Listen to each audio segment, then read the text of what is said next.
Hello everyone ਸਤਿ ਸ਼੍ਰੀ ਅਕਾਲ। ਅੱਜ ਆਪਾਂ ਕਰਾਂਗੇ ਲੈਸਨ 4 ਜਰਨੀ ਬਾय ਨਾਈਟ ਯਾਨੀ ਕਿ ਰਾਤ ਦੇ ਵੇਲੇ ਕੀ ਗਈ ਯਾਤਰਾ। Journey by Night tells the true life adventure story of a 12-year-old boy Sher Singh. Journey ਬਾय night ਇੱਕ 12 ਸਾਲ ਦੇ ਲੜਕੇ ਸ਼ੇਰ ਸਿੰਘ ਦੀ ਜ਼ਿੰਦਗੀ ਦੀ ਸੱਚੀ ਅਤੇ ਸਾਹਸੀ ਕਹਾਣੀ ਦੱਸਦੀ ਹੈ। He overcomes a seemingly unsurmountable obstacle of an 80-kilometer stretch of a muddy track through a dense jungle. Seemingly ਇਸ ਦਾ ਮਤਲਬ ਹੁੰਦਾ ਹੈ ਪ੍ਰਤੀਤ ਹੋਣਾ।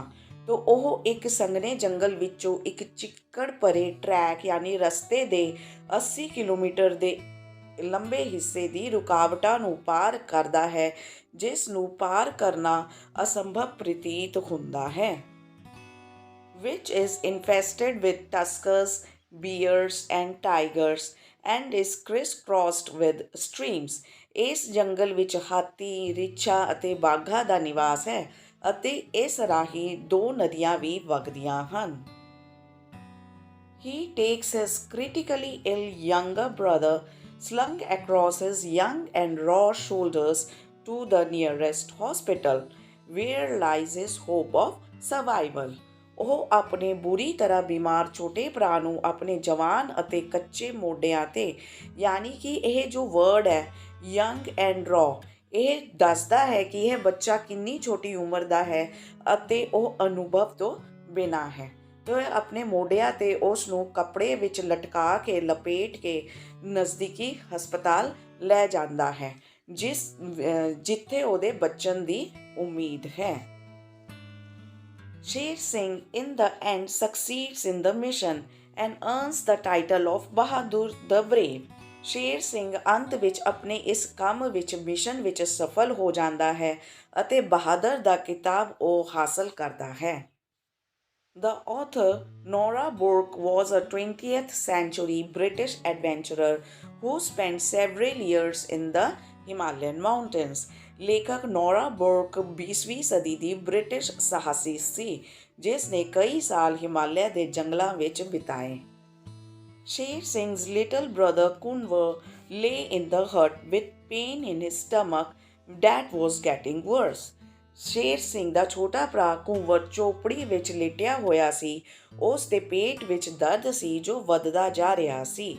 Sher Singh himself was only 12 years old, small and cheerful, a child of the jungle, and his brother was several years younger. Sher Singh ਆਪ ਸਿਰਫ 12 ਸਾਲਾਂ ਦਾ ਛੋਟਾ ਅਤੇ ਹਸਮੁਖ ਜੰਗਲ ਦਾ ਬੱਚਾ ਸੀ ਯਾਨੀ ਕਿ ਉਹ ਜੰਗਲ ਵਿੱਚ ਹੀ ਪੈਦਾ ਹੋਇਆ ਸੀ ਅਤੇ ਵੱਡਾ ਹੋਇਆ ਸੀ ਅਤੇ ਉਸ ਦਾ ਭਰਾ ਕਈ ਸਾਲ ਉਸ ਤੋਂ ਛੋਟਾ ਸੀ। There had been other children of course, but they were dead, carried off by cholera and influenza. ਬੇਸ਼ੱਕ ਹੋਰ ਵੀ ਬੱਚੇ ਹੋਏ ਸਨ ਪਰ ਉਹ ਸਾਰੇ ਰੋਜ਼ੇ ਅਤੇ ਫਲੂ ਦੇ ਚਲਤੇ ਮਾਰੇ ਗਏ। I will wring out rags in boiling water and lay them on his stomach. Wring out ਦਾ ਮਤਲਬ ਹੁੰਦਾ ਹੈ ਨਿਚੋੜ ਕੇ। ਮਾਂ ਨੇ ਕਿਹਾ ਮੈਂ ਉਬਲਦੇ ਪਾਣੀ ਵਿੱਚੋਂ ਚੀਥੜੇ ਪਾ ਕੇ ਨਿਚੋੜ ਕੇ ਅਤੇ ਉਸ ਦੇ ਪੇਟ 'ਤੇ ਰੱਖਾਂਗੀ। She did not weep. ਉਹ ਨਹੀਂ ਰੋਈ। She had lived through everything. ਉਹ ਇਹ ਸਭ ਕੁਝ ਆਪਣੇ ਜੀਵਨ ਵਿੱਚ ਦੇਖ ਚੁੱਕੀ ਸੀ। The steaming clothes did nothing. ਗਰਮ ਕੀਤੇ ਕੱਪੜਿਆਂ ਨੇ ਕੁਝ ਨਹੀਂ ਕੀਤਾ। After a while, ਸ਼ੇਰ ਸਿੰਘ's mother said. ਥੋੜੀ ਦੇਰ ਬਾਅਦ ਸ਼ੇਰ ਸਿੰਘ ਦੀ ਮਾਂ ਨੇ ਕਿਹਾ He must be carried to the hospital at Kalaghat. ਉਸ ਨੂੰ ਕਾਲਾਘਾਟ ਦੇ ਹਸਪਤਾਲ ਵਿੱਚ ਲੈ ਜਾਣਾ ਚਾਹੀਦਾ ਹੈ। Then Sher Singh knew that his brother was dying. ਫਿਰ ਸ਼ੇਰ ਸਿੰਘ ਨੂੰ ਸਮਝ ਆ ਗਿਆ ਸੀ ਕਿ ਉਸ ਦਾ ਭਰਾ ਮਰ ਰਿਹਾ ਹੈ। For all jungle people know that the hospital is the last resort of the doomed. ਕਿਉਂਕਿ ਸਾਰੇ ਜੰਗਲ ਦੇ ਲੋਕ ਇਹ ਜਾਣਦੇ ਹਨ ਕਿ ਹਸਪਤਾਲ ਤਬਾਹੀ ਜਾਂ ਮੌਤ ਨੂੰ ਰੋਕਣ ਦਾ ਆਖਰੀ ਸਹਾਰਾ ਹੈ। I will run for my father, he cried. ਮੈਂ ਭੱਜ ਕੇ ਪਿਤਾ ਜੀ ਨੂੰ ਬੁਲਾ ਲਿਆਂਦਾ ਹਾਂ, ਉਸ ਨੇ ਕਿਹਾ।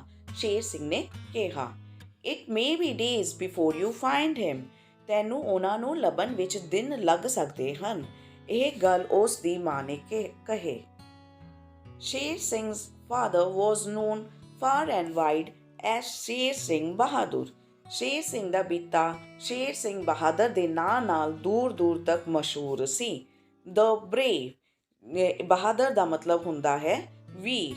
ਅ ਫੇਮਸ ਹੰਟਰ, ਇੱਕ ਮਸ਼ਹੂਰ ਸ਼ਿਕਾਰੀ। with the title Bahadur added to his name like a medal because of all he had done, ਜਿਸ ਦੇ ਨਾਮ ਨਾਲ ਬਹਾਦੁਰ ਦਾ ਖਿਤਾਬ ਮੈਡਲ ਯਾਨੀ ਕਿ ਤਮਗੇ ਵਾਂਗ ਜੁੜ ਗਿਆ ਸੀ ਉਹਨਾਂ ਸਾਰੀਆਂ ਗੱਲਾਂ ਕਰਕੇ ਜੋ ਉਸਨੇ ਕੀਤੀ ਸੀ। He lived his life here in Laldwani village, grazing his animal and cultivating his bit of land.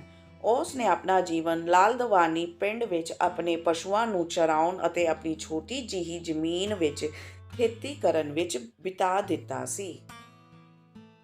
Whenever an expedition entered the jungle in search of a big game, they sent for Bahadur the Brave. ਪਰ ਜਦੋਂ ਵੀ ਕੋਈ ਦਲ ਵੱਡੇ ਸ਼ਿਕਾਰ ਦੀ ਭਾਲ ਵਿੱਚ ਜੰਗਲ ਵਿੱਚ ਵੜਦਾ ਸੀ ਤਾਂ ਉਹ ਬਹਾਦੁਰ, ਜਿਸ ਦਾ ਅਰਥ ਵੀਰ ਹੁੰਦਾ ਹੈ, ਉਸ ਨੂੰ ਬੁਲਾਵਾ ਭੇਜਦੇ ਸੀ। All along his skull, back and shoulder went a scar where claws had opened his flesh to the bone when he was pulling a comrade away from a tiger. ਸਕਲ ਦਾ ਮਤਲਬ ਹੁੰਦਾ ਹੈ ਖੋਪੜੀ, ਬੈਕ ਪਿੱਠ, ਸ਼ੋਲਡਰ ਮੋਢੇ, ਸਕਾਰ ਜ਼ਖਮ ਦੇ ਦਾਗ। ਕੌਮਰੇਡ ਯਾਨੀ ਕਿ ਸਾਥੀ। ਉਸ ਦੀ ਖੋਪੜੀ ਅਤੇ ਪਿੱਠ ਅਤੇ ਮੋਢੇ ਦੇ ਨਾਲ ਇੱਕ ਜ਼ਖਮ ਦਾ ਦਾਗ ਬਣਿਆ ਹੋਇਆ ਸੀ ਜਿੱਥੇ ਸ਼ੇਰ ਦੇ ਪੰਜੇ ਨੇ ਉਸ ਦੇ ਮਾਂਸ ਨੂੰ ਹੱਡੀ ਤੱਕ ਖੋਲ ਦਿੱਤਾ ਸੀ ਜਦੋਂ ਉਹ ਇੱਕ ਸਾਥੀ ਨੂੰ ਸ਼ੇਰ ਤੋਂ ਦੂਰ ਖਿੱਚ ਰਿਹਾ ਸੀ। Now he was away in the jungle with an expedition. ਹੁਣ ਉਹ ਇੱਕ ਦਲ ਨਾਲ ਜੰਗਲ ਵਿੱਚ ਗਿਆ ਹੋਇਆ ਸੀ। All the men of the Laldwani village too were away as beaters. Beaters ਉਹ ਹੁੰਦੇ ਹਨ ਜਿਹੜੇ ਜੰਗਲੀ ਜਾਨਵਰਾਂ ਨੂੰ ਉਹਨਾਂ ਦੇ ਲੁਕਣ ਵਾਲੀ ਜਗ੍ਹਾ ਤੋਂ ਬਾਹਰ ਆਉਣ ਲਈ ਢੋਲ ਵਜਾਉਂਦੇ ਹਨ। ਲਲਦਵਾਨੀ ਪਿੰਡ ਦੇ ਸਾਰੇ ਬੰਦੇ ਵੀ ਢੋਲ ਪਿੱਟਣ ਵਾਲਿਆਂ ਦੇ ਵਾਂਗ ਦੂਰ ਗਏ ਹੋਏ ਸਨ, ਯਾਨੀ ਕਿ ਪਿੰਡ ਵਿੱਚ ਕੋਈ ਬੰਦਾ ਨਹੀਂ ਸੀ। In this mud and grass hut upon the floor of trodden earth, Kunwar lay crying sometimes, but mostly glazed and silent. ਇਸ ਚਿੱਕੜ ਅਤੇ ਘਾਹ ਫੂਸ ਨਾਲ ਬਣੀ ਚੋਪੜੀ ਵਿੱਚ ਕੁੰਵਰ ਫਰਸ਼ ਤੇ ਪਿਆ ਹੋਇਆ ਸੀ। ਕਈ ਵਾਰ ਰੋਂਦਾ ਸੀ ਪਰ ਜ਼ਿਆਦਾਤਰ ਉਹ ਸਫੇਦ ਪਿਆ ਹੋਇਆ ਸੀ ਅਤੇ ਚੁੱਪ ਰਹਿੰਦਾ ਸੀ। Sher Singh saw death in his young brother's eyes. Sher Singh ਨੇ ਆਪਣੇ ਛੋਟੇ ਭਰਾ ਦੀਆਂ ਅੱਖਾਂ ਵਿੱਚ ਮੌਤ ਦੇਖੀ ਜਿਵੇਂ ਕਿ ਉਹ ਮਰ ਰਿਹਾ ਹੋਵੇ। There are no men in the village, he said. ਉਸ ਨੇ ਕਿਹਾ ਕਿ ਪਿੰਡ ਵਿੱਚ ਕੋਈ ਮਰਦ ਨਹੀਂ ਹੈ। I will take him. ਮੈਂ ਉਸ ਨੂੰ ਲੈ ਜਾਵਾਂਗਾ। His mother must stay behind to mind the cattle and work on the land, without which they would all starve. ਉਸ ਦੀ ਮਾਂ ਨੂੰ ਪਸ਼ੂਆਂ ਦਾ ਧਿਆਨ ਰੱਖਣ ਲਈ ਪਿੱਛੇ ਰਹਿਣਾ ਚਾਹੀਦਾ ਹੈ ਅਤੇ ਜ਼ਮੀਨ ਦੇ ਕੰਮ ਕਰਨਾ ਚਾਹੀਦਾ ਹੈ ਜਿਸ ਤੋਂ ਬਿਨਾਂ ਉਹ ਭੁੱਖੇ ਮਰ ਜਾਣਗੇ। And he and she both understood this without saying so. ਇਹ ਗੱਲ ਉਹਨਾਂ ਨੇ ਆਪਸ ਵਿੱਚ ਨਹੀਂ ਕੀਤੀ ਪਰ ਉਹ ਅਤੇ ਉਸ ਦੀ ਮਾਂ ਦੋਵੇਂ ਬਿਨਾਂ ਇਹ ਗੱਲ ਕਹੇ ਹੀ ਸਮਝ ਗਏ। She took one of her 2 saris and making a sling for Sher Singh, lifted up Kunwar and put him into it. ਉਸ ਨੇ 2 ਸਾੜੀਆਂ ਵਿੱਚੋਂ ਇੱਕ ਸਾੜੀ ਲਈ ਅਤੇ ਇੱਕ ਗਲ ਪੱਟੀ ਬਣਾਈ ਅਤੇ ਕੁੰਵਰ ਨੂੰ ਚੁੱਕ ਕੇ ਉਸ ਵਿੱਚ ਪਾ ਦਿੱਤਾ। Sher Singh could feel immediately the heat of the boy's body burning through the cotton cloth on his back. Sher Singh ਨੂੰ ਤੁਰੰਤ ਮੁੰਡੇ ਦੇ ਤਪਦੇ ਸਰੀਰ ਦੀ ਗਰਮੈਸ਼ ਦਾ ਅਹਿਸਾਸ ਆਪਣੇ ਸੂਤੀ ਕੱਪੜੇ ਵਿੱਚੋਂ ਆਪਣੇ ਪਿੱਠ ਤੇ ਹੋਇਆ। He felt the weight too and wondered how he was going to manage. ਉਸਨੇ ਭਾਰ ਨੂੰ ਵੀ ਮਹਿਸੂਸ ਕੀਤਾ ਅਤੇ ਸੋਚਿਆ ਕਿ ਉਹ ਕਿਵੇਂ ਸਾਂਭੇਗਾ, ਮਤਲਬ ਇਹ ਸਭ ਕੁਝ ਉਹ ਕਿਵੇਂ ਕਰੇਗਾ। He is too big for you, His mother whispered in despair. ਉਹ ਤੇਰੇ ਲਈ ਬਹੁਤ ਵੱਡਾ ਹੈ, ਉਸ ਦੀ ਮਾਂ ਨੇ ਨਿਰਾਸ਼ਾ ਵਿੱਚ ਬੁਦਬੁਦਾਇਆ। ਵਿਸਪਰਡ ਯਾਨੀ ਕਿ ਹੌਲੀ ਆਵਾਜ਼ ਵਿੱਚ ਕੁਝ ਕਹਿਣਾ। You will never get there, ਤੂੰ ਉੱਥੇ ਤੱਕ ਕਦੇ ਨਹੀਂ ਪਹੁੰਚ ਸਕੇਗਾ। ਸ਼ੇਰ ਸਿੰਘ ਸੈਡ ਨਥਿੰਗ, ਸ਼ੇਰ ਸਿੰਘ ਨੇ ਕੁਝ ਨਹੀਂ ਕਿਹਾ। He set off into the jungle in the orange glow of evening. ਸ਼ਾਮ ਦੀ ਸੰਤਰੀ ਚਮਕ ਵਿੱਚ ਉਹ ਜੰਗਲ ਵਿੱਚ ਚਲਾ ਗਿਆ। ਕਾਲਾ ਘਾਟ was 80 kilometers away. ਕਾਲਾ ਘਾਟ 80 ਕਿਲੋਮੀਟਰ ਦੂਰ ਸੀ। But Sher Singh hoped that if he could get through the jungle and cross the two rivers in between, ਪਰ ਜੇ ਉਹ ਜੰਗਲ ਵਿੱਚੋਂ ਲੰਘ ਕੇ ਵਿਚਕਾਰ ਪੈਂਦੇ ਦੋ ਦਰਿਆਵਾਂ ਨੂੰ ਪਾਰ ਕਰ ਸਕੇ ਤਾਂ he might get a lift in the bullock cart or perhaps even a broken down truck for the last part of his journey. ਫਿਰ ਉਸ ਨੂੰ ਬੈਲ ਗੱਡੀ ਵਿੱਚ ਜਾਂ ਸ਼ਾਇਦ ਇੱਕ ਟੁੱਟਿਆ ਹੋਇਆ ਟਰੱਕ ਦੀ ਸਵਾਰੀ ਉਸ ਦੀ ਯਾਤਰਾ ਦੇ ਆਖਰੀ ਹਿੱਸੇ ਵਿੱਚ ਮਿਲ ਜਾਏਗੀ। ਇੱਧਰ ਇਹ ਕਿਹਾ ਗਿਆ ਹੈ ਕਿ ਕਾਲਾ ਘਾਟ 80 ਕਿਲੋਮੀਟਰ ਦੂਰ ਸੀ, ਪਰ ਸ਼ੇਰ ਸਿੰਘ ਨੂੰ ਉਮੀਦ ਸੀ ਕਿ ਜੇ ਉਹ ਜੰਗਲ ਵਿੱਚੋਂ ਲੰਘ ਕੇ ਵਿਚਕਾਰ ਪੈਂਦੇ ਦੋ ਦਰਿਆਵਾਂ ਨੂੰ ਪਾਰ ਕਰ ਸਕੇ ਤਾਂ ਉਸ ਨੂੰ ਵੈਲ ਗੱਡੀ ਜਾਂ ਸ਼ਾਇਦ ਇੱਕ ਟੁੱਟਿਆ ਹੋਇਆ ਟਰੱਕ ਦੀ ਸਵਾਰੀ ਉਸ ਦੀ ਆਖਰੀ ਯਾਤਰਾ ਦੇ ਹਿੱਸੇ ਵਿੱਚ ਮਿਲ ਜਾਏਗੀ। He was alone on the track that wound into the forest into the night. ਉਹ ਉਸ ਸੜਕ ਤੇ ਇਕਲਾ ਸੀ ਜੋ ਜੰਗਲ ਵਿੱਚ ਵੜ ਜਾਂਦਾ ਸੀ। ਰਾਤ ਵਾਂਗ ਹਨੇਰਾ ਹੋ ਰਿਹਾ ਸੀ, ਯਾਨੀ ਕਿ ਰਾਤ ਪੈ ਰਿਹਾ ਸੀ। Not quite alone though, ਪਰ ਉਹ ਬਿਲਕੁਲ ਇਕਲਾ ਨਹੀਂ ਸੀ। Around him lay the forest in which the struggle of life continued as it had done since the beginning of the world. ਉਸ ਦੇ ਆਲੇ ਦੁਆਲੇ ਜੰਗਲ ਵਿਛਿਆ ਹੋਇਆ ਸੀ, ਜਿਸ ਵਿੱਚ ਜੀਵਨ ਦਾ ਸੰਘਰਸ਼ ਉਸੇ ਤਰ੍ਹਾਂ ਜਾਰੀ ਸੀ ਜਿਵੇਂ ਕਿ ਇਹ ਸੰਸਾਰ ਦੇ ਆਰੰਭ ਤੋਂ ਹੁੰਦਾ ਆਇਆ ਹੈ। The deer were now so poached and decimated that the beasts of prey had to kill domestic animals for food. ਹਿਰਨ ਹੁਣ ਇੰਨੇ ਸ਼ਿਕਾਰ ਅਤੇ ਤਬਾਹ ਹੋ ਚੁੱਕੇ ਸਨ, ਯਾਨੀ ਕਿ ਉਹਨਾਂ ਦੀ ਗਿਣਤੀ ਇੰਨੀ ਘੱਟ ਹੋ ਗਈ ਹੈ ਕਿ ਸ਼ਿਕਾਰ ਕਰਨ ਵਾਲੇ ਜਾਨਵਰਾਂ ਨੂੰ ਭੋਜਨ ਲਈ ਹੁਣ ਘਰੇਲੂ ਜਾਨਵਰਾਂ ਨੂੰ ਮਾਰਨਾ ਪੈਂਦਾ ਸੀ। Sometimes even man, ਕਈ ਵਾਰ ਮਨੁੱਖ ਨੂੰ ਵੀ ਮਾਰਨਾ ਪੈਂਦਾ ਸੀ। Night fell, ਰਾਤ ਹੋ ਗਈ। The sky blazed with stars, ਅਸਮਾਨ ਤਾਰਿਆਂ ਨਾਲ ਚਮਕ ਰਿਹਾ ਸੀ। Presently the moon rose, ਕੁਝ ਹੀ ਸਮੇਂ ਵਿੱਚ ਚੰਦ ਅਸਮਾਨ ਵਿੱਚ ਉੱਠਿਆ। The sight of bear tracks in the dust, ਧੂੜ ਵਿੱਚ ਰੀਛ ਦੇ ਪੈਰਾਂ ਦੇ ਨਿਸ਼ਾਨ। The square front paw and long back one with the shaggy claws, ਅੱਗੇ ਦੇ ਚੌਕਸ ਪੰਜਾ ਅਤੇ ਲੰਬਾ ਚੂਰੀਆਂ ਵਾਲਾ ਪਿਛਲਾ ਪੰਜਾ। Made him glance around uneasily, ਇਹਨਾਂ ਨੂੰ ਦੇਖ ਕੇ ਉਹ ਚਾਰੇ ਪਾਸੇ ਬੇਚੈਨੀ ਨਾਲ ਦੇਖਣ ਲੱਗ ਪਿਆ। He had once seen a man who had been mauled by a bear, all his face torn away. ਉਸਨੇ ਇੱਕ ਵਾਰੀ ਇੱਕ ਆਦਮੀ ਨੂੰ ਦੇਖਿਆ ਸੀ ਜੋ ਰੀਛ ਦੁਆਰਾ ਮਾਰਿਆ ਗਿਆ ਸੀ, ਜਿਸ ਦਾ ਸਾਰਾ ਚਿਹਰਾ ਪਾਟਿਆ ਗਿਆ ਸੀ। He quickened his step, ਉਸਨੇ ਆਪਣਾ ਕਦਮ ਤੇਜ਼ ਕੀਤਾ। ਭਾਵ ਇਹ ਹੈ ਕਿ ਉਹ ਡਰ ਗਿਆ ਸੀ ਅਤੇ ਉਹ ਤੇਜ਼ੀ ਨਾਲ ਤੁਰਨ ਲੱਗ ਪਿਆ। Soon on a cliff above a river bed, Sher Singh knew he could go no further without rest. ਜਲਦੀ ਹੀ ਇੱਕ ਨਦੀ ਦੇ ਉੱਪਰ ਇੱਕ ਚੱਟਾਨ ਤੇ ਸ਼ੇਰ ਸਿੰਘ ਪਹੁੰਚ ਕੇ ਸਮਝ ਗਿਆ ਕਿ ਉਹ ਆਰਾਮ ਕੀਤੇ ਬਿਨਾਂ ਹੋਰ ਅੱਗੇ ਨਹੀਂ ਜਾ ਸਕੇਗਾ। He set Kunwar down. ਉਸਨੇ ਕੁੰਵਰ ਨੂੰ ਨਰਮੀ ਨਾਲ ਹੇਠਾਂ ਬਿਠਾ ਦਿੱਤਾ। Suddenly all Sher Singh's muscles shrinking back to their natural positions thrilled with piercing pain.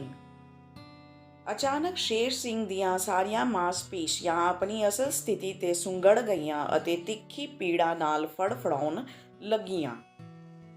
He lay against a tree with his eyes shut, recovering.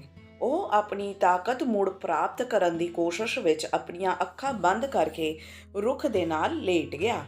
It was then that he heard the jostle and squeal of elephants. ਤਦੋਂ ਹੀ ਉਸਨੇ ਹਾਥੀਆਂ ਦੀ ਇੱਕ ਦੂਜੇ ਨੂੰ ਧੱਕੇ ਦੇਣ ਦੀ ਤਥਾ ਚੀਕ ਚਿਹਾੜਾ ਕਰਨ ਦੀ ਆਵਾਜ਼ ਸੁਣੀ। Below him, on each side of the shallow river bed, the elephants traveled. ਉਸ ਦੇ ਹੇਠਾਂ ਖੋਖਲੀ ਨਦੀ ਦੇ ਹਰ ਪਾਸੇ ਹਾਥੀ ਸਫ਼ਰ ਕਰਦੇ ਸਨ, ਯਾਨੀ ਕਿ ਜੋ ਨਦੀ ਦਾ ਪਾਣੀ ਸੀ ਉਹ ਬਹੁਤ ਗਹਿਰਾ ਨਹੀਂ ਸੀ। He could see cows and the babies and one great old tusker. Cows ਦਾ ਇੱਥੇ ਮਤਲਬ ਹੈ ਮਾਦਾ ਹਾਥੀ। Cows ਦਾ ਇੱਥੇ ਮਤਲਬ ਗਾਂ ਨਹੀਂ ਹੈ ਅਤੇ ਟਸਕਰ ਦਾ ਮਤਲਬ ਵੀ ਹਾਥੀ ਹੁੰਦਾ ਹੈ। ਉਹ ਮਾਦਾ ਹਾਥੀ ਅਤੇ ਬੱਚੇ ਅਤੇ ਇੱਕ ਬਹੁਤ ਵੱਡੇ ਬੁੱਢੇ ਹਾਥੀ ਨੂੰ ਦੇਖਿਆ। He was playing his trunk to and fro to learn whatever the breeze could tell him. ਉਹ ਆਪਣੇ ਸੁੰਡ ਨੂੰ ਇੱਧਰ ਉੱਧਰ ਹਿਲਾ ਰਿਹਾ ਸੀ ਕਿ ਉਹ ਜਾਣਨ ਲਈ ਕਿ ਜੋ ਕੁਝ ਵੀ ਹਵਾ ਉਸ ਨੂੰ ਦੱਸ ਸਕੇ। ਹਾਥੀ ਸੂੰਘ ਕੇ ਜਾਣਦੇ ਹਨ ਕਿ ਉਹਨਾਂ ਦੇ ਆਲੇ ਦੁਆਲੇ ਕੀ ਹੋ ਰਿਹਾ ਹੈ। And suddenly he hesitated. ਅਤੇ ਅਚਾਨਕ ਉਹ ਬੁੱਢਾ ਹਾਥੀ ਝਿੱਜ ਗਿਆ। The trunk came around towards the boys. ਹਾਥੀ ਦੇ ਸੁੰਡ ਮੁੰਡਿਆਂ ਵੱਲ ਆ ਗਈ, ਯਾਨੀ ਕਿ ਹਾਥੀ ਨੂੰ ਸਮਝ ਆ ਗਿਆ ਕਿ ਇੱਥੇ ਕੋਈ ਬੈਠਾ ਹੈ। Sher Singh chilled with fright. Sher Singh ਡਰ ਨਾਲ ਠੰਡਾ ਪੈ ਗਿਆ। With Kuwar to carry, he could neither climb nor run. ਉਹ ਨਾ ਤਾਂ ਚੜ ਸਕਦਾ ਸੀ ਨਾ ਹੀ ਦੌੜ ਸਕਦਾ ਸੀ, ਕਿਉਂਕਿ ਉਸ ਕੋਲ ਕੂਵਰ ਸੀ ਚੁੱਕਣ ਲਈ। Prayer after prayer fled from his frightened spirit. ਉਸ ਦੀ ਡਰੀ ਹੋਈ ਆਤਮਾ ਵਿੱਚੋਂ ਇੱਕ ਤੋਂ ਬਾਅਦ ਇੱਕ ਪ੍ਰਾਰਥਨਾਵਾਂ ਨਿਕਲਣ ਲੱਗੀਆਂ। The tusker snorted, trumpeted, shook his head. ਹਾਥੀ ਨੇ ਸੂੰਘਿਆ, ਚਿੰਘਾੜਿਆ ਅਤੇ ਆਪਣਾ ਸਿਰ ਹਿਲਾਇਆ। Suddenly he hurried up angrily up the river bed, and all the herd with him. ਅਚਾਨਕ ਨਦੀ ਦੇ ਤਲ ਤੇ ਆਪਣੇ ਸਾਰੇ ਝੁੰਡ ਨਾਲ ਗੁੱਸੇ ਨਾਲ ਚਲਾ ਗਿਆ। They disappeared. ਉਹ ਗਾਇਬ ਹੋ ਗਏ, ਯਾਨੀ ਕਿ ਹਾਥੀ ਉਧਰੋਂ ਚਲੇ ਗਏ। Sher Singh breathed another prayer of thanks this time. Sher Singh ਨੇ ਇੱਕ ਹੋਰ ਪ੍ਰਾਰਥਨਾ ਕੀਤੀ ਇਸ ਵਾਰੀ ਰੱਬ ਨੂੰ ਸ਼ੁਕਰੀਆ ਕਹਿਣ ਲਈ। And made ready to move with Kuwar on his back once again. ਅਤੇ ਆਪਣੇ ਭਰਾ ਨੂੰ ਆਪਣੇ ਪਿੱਠ ਤੇ ਪਾ ਕੇ ਫੇਰ ਅੱਗੇ ਵਧਣ ਲਈ ਤਿਆਰ ਹੋ ਗਿਆ। He scrambled down into the river bed. ਉਹ ਜ਼ੋਰ ਲਾਉਂਦਾ ਹੋਇਆ ਹੇਠਾਂ ਨਦੀ ਦੇ ਤਲ ਦੇ ਅੰਦਰ ਦੀ ਤਰਫ ਚੱਲ ਪਿਆ। Though the water was only waist deep, he had to go slowly because of the slime on the stones. ਹਾਲਾਂਕਿ ਪਾਣੀ ਸਿਰਫ ਉਸ ਦੇ ਕਮਰ ਤੱਕ ਹੀ ਸੀ, ਪਰ ਪੱਥਰਾਂ ਤੇ ਚਿੱਕੜ ਯਾਨੀ ਫਿਸਲਣ ਹੋਣ ਕਰਕੇ ਉਸ ਨੂੰ ਹੌਲੀ ਟੁਰਨਾ ਪੈ ਰਿਹਾ ਸੀ। Thank goodness there was a bridge at the second river, he thought. ਸ਼ੁਕਰ ਹੈ ਕਿ ਦੂਜੀ ਨਦੀ ਤੇ ਇੱਕ ਪੁਲ ਹੈ, ਉਸ ਨੇ ਸੋਚਿਆ। That bridge was an impermanent thing, made of bamboo poles, stones and thick grass. ਉਹ ਪੁਲ ਬਾਂਸ ਦੇ ਖੰਭਿਆਂ, ਪੱਥਰਾਂ ਅਤੇ ਸੰਘਣੇ ਘਾਹ ਨਾਲ ਬਣਿਆ ਹੋਇਆ ਇੱਕ ਅਸਥਾਈ ਚੀਜ਼ ਸੀ। But at least it was a bridge. ਪਰ ਘੱਟੋ ਘੱਟ ਉਹ ਇੱਕ ਪੁਲ ਸੀ। As Sher Singh washed up onto the shore, water twinkled in his footprints before sinking into the sand. ਜਿਵੇਂ ਹੀ ਸ਼ੇਰ ਸਿੰਘ ਕਿਨਾਰੇ ਤੇ ਪਹੁੰਚ ਰਿਹਾ ਸੀ, ਪਾਣੀ ਰੇਤ ਵਿੱਚ ਡੁੱਬਣ ਤੋਂ ਪਹਿਲਾਂ ਉਸ ਦੇ ਪੈਰਾਂ ਦੇ ਨਿਸ਼ਾਨਾਂ ਵਿੱਚ ਚਮਕਦਾ ਹੈ। Coming up out of the river were another set of prints, tigers, and there was glitter in them too. ਨਦੀ ਦੇ ਕੰਢੇ ਪੈਰਾਂ ਦੇ ਨਿਸ਼ਾਨਾਂ ਦਾ ਇੱਕ ਹੋਰ ਜੋੜਾ ਸੀ। ਉਹ ਇੱਕ ਬਾਘ ਦੇ ਪੰਜੇ ਦਾ ਨਿਸ਼ਾਨ ਸੀ ਅਤੇ ਉਹਨਾਂ ਵਿੱਚ ਵੀ ਚਮਕ ਸੀ। ਇਸ ਦਾ ਮਤਲਬ ਇਹ ਹੈ ਕਿ ਬਾਘ ਵੀ ਉਧਰੋਂ ਹੁਣੇ ਹੀ ਲੰਘਿਆ ਹੈ ਤੇ ਇਹ ਬੜੀ ਡਰ ਵਾਲੀ ਗੱਲ ਹੈ। Even as he looked, they dried. ਉਸ ਦੇ ਪੈਰਾਂ ਦੇ ਨਿਸ਼ਾਨ ਦੇਖਦੇ ਹੀ ਸੁੱਕ ਗਏ। He plodded steadily on, and his body panted and sobbed.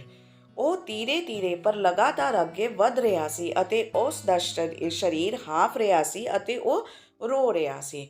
ਭਾਵ ਇਹ ਹੈ ਕਿ ਉਹ ਅੱਗੇ ਵੱਧ ਤੋਂ ਰਿਹਾ ਸੀ, ਪਰ ਉਹ ਅੰਦਰੋਂ ਅੰਦਰੀ ਰੋ ਰਿਹਾ ਸੀ ਜਦ ਉਹਨੂੰ ਅਹਿਸਾਸ ਹੋਇਆ ਕਿ ਆਲੇ ਦੁਆਲੇ ਨੇੜੇ ਕੋਈ ਬਾਗ ਹੋ ਸਕਦਾ ਹੈ। Towards midnight, he heard the second river from far away. a steady roar of flood. ਅੱਧੀ ਰਾਤ ਨੂੰ ਉਸ ਨੇ ਦੂਰੋਂ ਦੂਜੀ ਨਦੀ ਦੀ ਆਵਾਜ਼ ਸੁਣੀ। ਉਸ ਦੇ ਵਿੱਚ ਹੜ੍ਹ ਦੀ ਇੱਕ ਸਥਿਰ ਗਰਜ ਸੀ, ਯਾਨੀ ਕਿ ਜੋ ਨਦੀ ਸੀ ਉਹ ਉਫਾਨ 'ਤੇ ਸੀ। When he came out on the shore, he saw it. ਜਦੋਂ ਉਹ ਨਦੀ ਦੇ ਕਿਨਾਰੇ ਤੱਕ ਪਹੁੰਚਿਆ ਤਾਂ ਉਸ ਨੇ ਨਦੀ ਨੂੰ ਵੇਖਿਆ। A big head of snow must have melted yesterday, because from bank to bank the river foamed. ਇੱਕ ਬਹੁਤ ਵੱਡਾ ਬਰਫ਼ ਦਾ ਟੁਕੜਾ ਕੱਲ੍ਹ ਪਿਘਲ ਗਿਆ ਹੋਣਾ ਹੈ, ਕਿਉਂਕਿ ਨਦੀ ਦੇ ਇੱਕ ਕਿਨਾਰੇ ਤੋਂ ਦੂਜੇ ਕਿਨਾਰੇ ਤੱਕ ਜੱਗ ਹੀ ਜੱਗ ਸੀ। He looked for the bridge. ਉਸ ਨੇ ਪੁਲ ਨੂੰ ਲੱਭਣ ਦੀ ਕੋਸ਼ਿਸ਼ ਕੀਤੀ। It was not there. ਪਰ ਉਹ ਉੱਥੇ ਨਹੀਂ ਸੀ। Only a fierce crest of water showed where it lay, submerged. ਪਾਣੀ ਦੀ ਇੱਕ ਵੱਡੀ ਲਹਿਰ ਨੇ ਦਿਖਾਇਆ ਕਿ ਉਹ ਪਾਣੀ ਵਿੱਚ ਡੁੱਬਿਆ ਹੋਇਆ ਸੀ। ਕ੍ਰੈਸਟ ਹੁੰਦਾ ਹੈ ਪਾਣੀ ਦੀ ਉੱਚੀ ਲਹਿਰ ਅਤੇ ਆਪਾਂ ਨੀਚੀ ਲਹਿਰ ਨੂੰ ਕਹਿੰਦੇ ਹਾਂ ਟ੍ਰੋ। He could hear the river grinding its teeth. ਉਹ ਨਦੀ ਨੂੰ ਦੰਦ ਪਿਸਦਾ ਸੁਣ ਸਕਦਾ ਸੀ, ਯਾਨੀ ਕਿ ਨਦੀ ਦੇ ਵਿੱਚ ਪਾਣੀ ਦੀ ਸਥਿਤੀ ਬਹੁਤ ਜ਼ਿਆਦਾ ਖਰਾਬ ਸੀ ਤੇ ਭਿਆਨਕ ਸੀ। He could hear the river grinding, ਇਹ ਹੋ ਗਿਆ ਹੈ। Then a tree, churning over and over, crashed against the drowned bridge, which reeled and broke, throwing up its bamboo ribs like a fan. ਫਿਰ ਇੱਕ ਦਰਖਤ ਬਾਰ-ਬਾਰ ਝਿੜਕਦਾ ਹੋਇਆ ਡੁੱਬੇ ਹੋਏ ਪੁਲ ਦੇ ਨਾਲ ਟਕਰਾ ਗਿਆ, ਜੋ ਮੁੜ ਕੇ ਟੁੱਟ ਗਿਆ ਅਤੇ ਉਸ ਦੇ ਬਾਂਸ ਦੀਆਂ ਪਸਲੀਆਂ ਨੂੰ ਪੱਖੇ ਵਾਂਗ ਸੁੱਟ ਦਿੱਤਾ। Sher Singh set Kunwar down and brought him water from the river in his hands. Sher Singh ਨੇ ਕੁੰਵਰ ਨੂੰ ਹੇਠਾਂ ਬਿਠਾਇਆ ਅਤੇ ਆਪਣੇ ਹੱਥਾਂ ਵਿੱਚ ਦਰਿਆ ਦਾ ਪਾਣੀ ਲੈ ਆਇਆ। My brother, the delirious little boy whispered and drank. ਮੇਰਾ ਭਰਾ, ਉਹ ਬੇਸੁੱਧ ਜਿਹਾ ਬੁਖਾਰ ਵਿੱਚ ਬੜਬੜਾਇਆ, ਯਾਨੀ ਕਿ ਧੀਮੀ ਆਵਾਜ਼ ਵਿੱਚ ਉਸ ਨੇ ਕਿਹਾ। ਉਸ ਨੂੰ ਹੋਸ਼ ਨਹੀਂ ਸੀ, ਫਿਰ ਵੀ ਉਸ ਨੂੰ ਅਹਿਸਾਸ ਸੀ ਕਿ ਉਸ ਦਾ ਭਰਾ ਉਹਦੇ ਲਈ ਕਿੰਨਾ ਕੁਝ ਕਰ ਰਿਹਾ ਹੈ, ਅਤੇ ਉਸ ਨੇ ਪਾਣੀ ਪੀਤਾ। Sher Singh gathered grass and plaiting it into a rope, tied it around his brother and himself so that they would keep together. Sher Singh ਨੇ ਘਾਹ ਇਕੱਠੀ ਕੀਤੀ, ਉਸ ਨੂੰ ਗੁੱਥ ਕੇ ਇੱਕ ਰੱਸਾ ਬਣਾਇਆ ਅਤੇ ਆਪਣੇ ਭਰਾ ਅਤੇ ਆਪਣੇ ਅੱਗੇ ਪਿੱਛੇ ਬੰਨ੍ਹ ਦਿੱਤਾ ਤਾਂ ਜੋ ਕਿ ਉਹ ਇੱਕ ਸੰਗ ਰਹਿ ਸਕਣ, ਕਿਉਂਕਿ ਜੋ ਨਦੀ ਦਾ ਪਾਣੀ ਸੀ ਉਹ ਖੂਬ ਉਫਾਨ ਵਿੱਚ ਸੀ। Then he entered the water just above the bridge. ਫਿਰ ਉਹ ਪੁਲ ਦੇ ਬਿਲਕੁਲ ਉੱਪਰਲੇ ਪਾਸੇ ਤੋਂ ਪਾਣੀ ਵਿੱਚ ਦਾਖਲ ਹੋ ਗਿਆ। The river seized them and flattened them against the wreck. ਨਦੀ ਨੇ ਉਹਨਾਂ ਨੂੰ ਫੜ ਲਿਆ ਅਤੇ ਉਹਨਾਂ ਨੂੰ ਟੁੱਟੇ ਹੋਏ ਪੁਲ ਦੇ ਮਲਬੇ ਦੇ ਵਿਰੁੱਧ ਸਮਤਲ ਕਰ ਦਿੱਤਾ, ਯਾਨੀ ਕਿ ਦੇ ਮਾਰਿਆ। Unable to move at first, he edged forward into the maelstrom, feeling for the split ends of the bamboo. ਪਹਿਲਾਂ ਤੋਂ ਉਹ ਅੱਗੇ ਵਧਣ ਵਿੱਚ ਅਸਮਰਥ ਸੀ, ਫਿਰ ਉਹ ਬਾਂਸ ਦੇ ਟੁੱਟੇ ਹੋਏ ਸਿਰਿਆਂ ਨੂੰ ਮਹਿਸੂਸ ਕਰਦੇ ਹੋਏ ਪਵਰ ਵਿੱਚ ਅੱਗੇ ਵਧਿਆ। The deluge deafened him, timber banged and bruised him. ਹੜ੍ਹ ਨੇ ਉਸ ਨੂੰ ਬੋਲਾ ਕਰ ਦਿੱਤਾ, ਲੱਕੜ ਉਸ ਨਾਲ ਟਕਰਾ ਰਿਹਾ ਸੀ ਅਤੇ ਉਸ ਨੂੰ ਖਰੋਚਾ ਵੀ ਪਾ ਰਿਹਾ ਸੀ, ਯਾਨੀ ਕਿ ਬਹੁਤ ਹੀ ਮੁਸ਼ਕਲ ਸਮਾਂ ਸੀ ਉਹਦੇ ਲਈ। It was so cold he could hardly keep his hold. ਇੰਨੀ ਠੰਡ ਸੀ ਕਿ ਉਹ ਮੁਸ਼ਕਲ ਨਾਲ ਕਾਬੂ ਰੱਖ ਪਾ ਰਿਹਾ ਸੀ। He could not get his breath in the spray, and he did not know if his brother lived or died. ਪਾਣੀ ਦੀ ਬੌਛਾਰ ਵਿੱਚ ਉਹ ਮੁਸ਼ਕਲ ਨਾਲ ਹੀ ਸਾਹ ਲੈ ਪਾ ਰਿਹਾ ਸੀ ਅਤੇ ਉਸ ਨੂੰ ਇਹ ਵੀ ਨਹੀਂ ਪਤਾ ਸੀ ਕਿ ਉਸ ਦਾ ਭਰਾ ਜਿੰਦਾ ਹੈ ਕਿ ਮਰ ਗਿਆ। But he kept the child's head above water and moved slowly. ਪਰ ਉਸ ਨੇ ਬੱਚੇ ਦਾ ਸਿਰ ਪਾਣੀ ਦੇ ਉੱਪਰ ਰੱਖਿਆ ਅਤੇ ਹੌਲੀ-ਹੌਲੀ ਉਹ ਅੱਗੇ ਵਧਿਆ। Gasping in mortal struggle, he was deaf, blinded, frozen, drowned. ਇਸ ਜਾਨਲੇਵਾ ਸੰਘਰਸ਼ ਵਿੱਚ ਸਾਹ ਲੈਂਦਾ ਹੋਇਆ। ਗੈਸਪਿੰਗ ਦਾ ਮਤਲਬ ਹੁੰਦਾ ਹੈ ਬਹੁਤ ਮੁਸ਼ਕਿਲ ਨਾਲ ਸਾਹ ਲੈਣਾ। ਉਹ ਬੋਲਾ ਵੀ ਹੋਇਆ, ਅੰਨਾ ਵੀ ਹੋਇਆ, ਬਰਫ਼ ਵਾਂਗ ਜੰਮਿਆ ਵੀ ਅਤੇ ਡੁੱਬਿਆ ਵੀ। ਉਹ ਸਾਰੇ ਡਰਾਵਨੇ ਅਨੁਭਵ ਵਿੱਚੋਂ ਲੰਘਿਆ। Gradually the river seemed to lose power. They were through. ਹੌਲੀ ਹੌਲੀ ਨਦੀ ਦੀ ਸ਼ਕਤੀ ਖਤਮ ਹੁੰਦੀ ਜਾਪਦੀ ਸੀ ਅਤੇ ਉਹ ਲੰਘ ਗਏ। After that, Sher Singh did not know what happened. ਇਸ ਤੋਂ ਬਾਅਦ ਸ਼ੇਰ ਸਿੰਘ ਨੂੰ ਨਹੀਂ ਪਤਾ ਕੀ ਹੋਇਆ। He was wet and ice cold, but he stumbled on, his knees bent and trembling. ਉਹ ਗਿੱਲਾ ਸੀ, ਬਰਫ਼ ਵਾਂਗ ਠੰਡਾ ਪਿਆ ਹੋਇਆ ਸੀ, ਫਿਰ ਵੀ ਉਹ ਠੋਕਰ ਖਾਂਦਾ ਅੱਗੇ ਵੱਧਦਾ ਗਿਆ। ਉਸ ਦੇ ਘੁਟਨੇ ਵੀ ਮੁੜ ਗਏ ਸਨ ਅਤੇ ਕੰਬ ਰਹੇ ਸੀ। They gave away. ਉਸ ਦੇ ਘੁਟਨੇ ਜਾਂ ਗੋਡੇ ਜਵਾਬ ਦੇ ਗਏ, ਯਾਨੀ ਕਿ ਉਹ ਹੁਣ ਅੱਗੇ ਵਧਣ ਵਿੱਚ ਅਸਮਰਥ ਸੀ। He was crawling. ਹੁਣ ਉਹ ਰੇਂਗਣ ਲੱਗ ਪਿਆ ਸੀ। Then there was a road and the barking of the dogs, heralding a village. ਫਿਰ ਇੱਕ ਸੜਕ ਆਇਆ ਅਤੇ ਕੁੱਤੇ ਤੇ ਭੌਂਕਣ ਦੀ ਆਵਾਜ਼, ਜਿਸ ਨੇ ਪਿੰਡ ਦੇ ਆਗਮਨ ਨੂੰ ਦਰਸਾਇਆ, ਯਾਨੀ ਕਿ ਉਹ ਅਖੀਰ ਵਿੱਚ ਪਿੰਡ ਤੱਕ ਪਹੁੰਚ ਹੀ ਗਿਆ ਸੀ, ਜੰਗਲ ਨੂੰ ਲੰਘ। Suddenly, somehow, people. ਅਚਾਨਕ ਕਿਸੇ ਤਰ੍ਹਾਂ ਉਸ ਨੇ ਲੋਕਾਂ ਨੂੰ ਦੇਖਿਆ। After that, the next he knew they were in a bullock cart, then a truck. ਉਸ ਤੋਂ ਬਾਅਦ ਅਗਲੀ ਗੱਲ ਜੋ ਉਸ ਨੂੰ ਪਤਾ ਸੀ ਉਹ ਇਹ ਕਿ ਉਹ ਇੱਕ ਬਲਦ ਗੱਡੀ ਅਤੇ ਫਿਰ ਇੱਕ ਟਰੱਕ ਵਿੱਚ ਸਨ। Where have you come from, boy? ਤੁਸੀਂ ਕਿੱਥੋਂ ਆਏ ਹੋ ਮੁੰਡੇ ਜਾਂ ਬੱਚੇ? ਲਲਦਵਾਨੀ, ਉਸ ਨੇ ਜਵਾਬ ਦਿੱਤਾ, ਲਲਦਵਾਨੀ।